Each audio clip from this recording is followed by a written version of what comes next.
Pelaku pembunuhan wanita yang mayatnya dibuang dalam sumur di Desa Tanjung Selamat, Deli Serdang ditangkap polisi pada 6 April 2025. Pelaku bernama Freddy Erikson Sagala, membunuh pacarnya bernama Santi Matanari.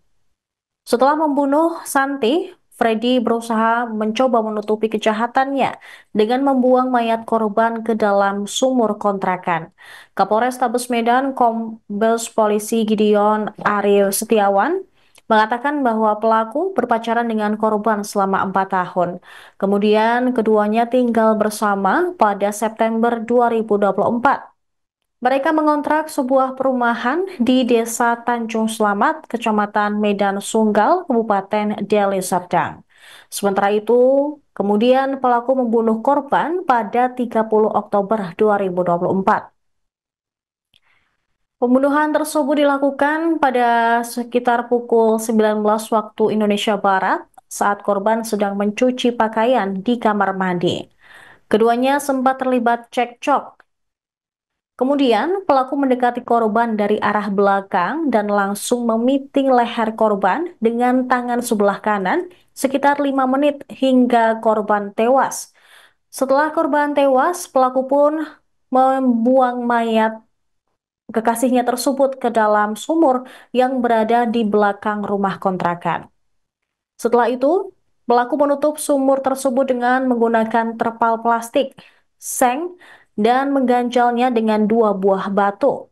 2 hari kemudian, pelaku meninggalkan rumah kontrakan, tepatnya pada 1 November 2024, dan membawa harta benda milik korban.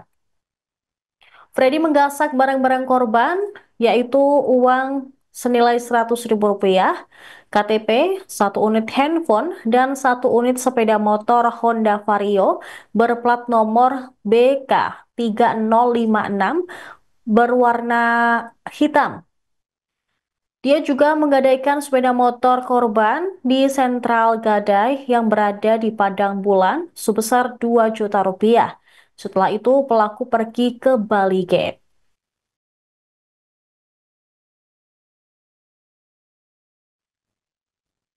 Dalam rekonstruksi yang digelar pihak kepolisian, pelaku juga dihadirkan di TKP. Tampak kedua tampak pelaku dibawa menggunakan sebuah kursi roda dengan tangan diborgol di belakang. Sementara itu pemirsa, kaki korban juga terdapat luka yang dibalut oleh perban. Dengan cara dibekap, kemudian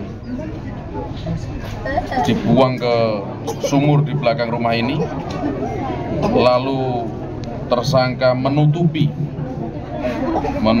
perbuatannya dengan cara menutup sumur itu dengan seng, lalu dengan terpal, lalu dikasih batu. 2 hari setelah peristiwa tanggal 30 Oktober, tersangka kabur. Lalu ketika datang calon penghuni berikutnya, dia mau membersihkan sumur, tapi sumur itu ada jejak yang mencurigakan, maka kemudian dilaporkan. Setelah diangkat ada rambut dan kondisi korban saat itu sudah sangat rusak, sehingga satu-satunya cara untuk mengidentifikasi korban adalah dengan secara saintifik, secara ilmiah dengan metode DNA.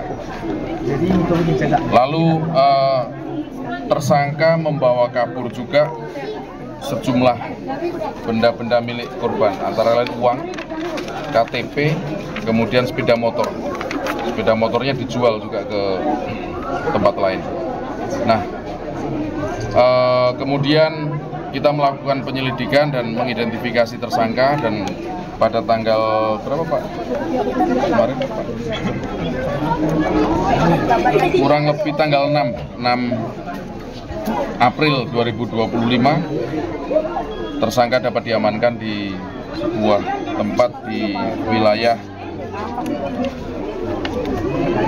Medan area. Selanjutnya diproses dan sekarang dalam proses dalam penahanan kepolisian. Konstruksi hukumnya adalah Pasal 340, ini saya perintahkan mengkaji lagi juga Pak Kasat dan Pak Kapolsek, nanti ada pasal 339, lalu pasal 338 dan pasal 365 yang ancaman hukumannya seumur hidup dan paling lama penjara 20 tahun. Saya rasa itu ya. Nanti Motifnya Pak?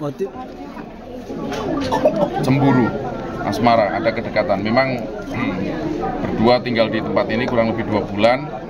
Kenapa bang bunuh dia bang? Karena cemburu. Cemburunya kayak mana bang? Ada kawan kerjanya atau apa bang? Gelap nggak dapet woi. Dapat. Abang? Kawan kerjanya atau apa bang? Aku bilang gak usah kerja lagi bang. Hah? Aku bilang sama dia gak usah kerja lagi dek. Lihat tokemu ngancam kami. Mau ngancam kami semua. Mama mau diusir dari pajak. Gak jualan lagi, mau dibunuh kami semua. Gak usah lah jualan lagi dek, biar abang aja kerja. Nah, terus udah dibacanya chattingan itu. Terus dibilang dia biarin aja mati kalian semua, itu aja. Kata siapa? Si korban bang. Hah? Cewek. Oh. Tokenya itu ada hubungan sama cewek bang?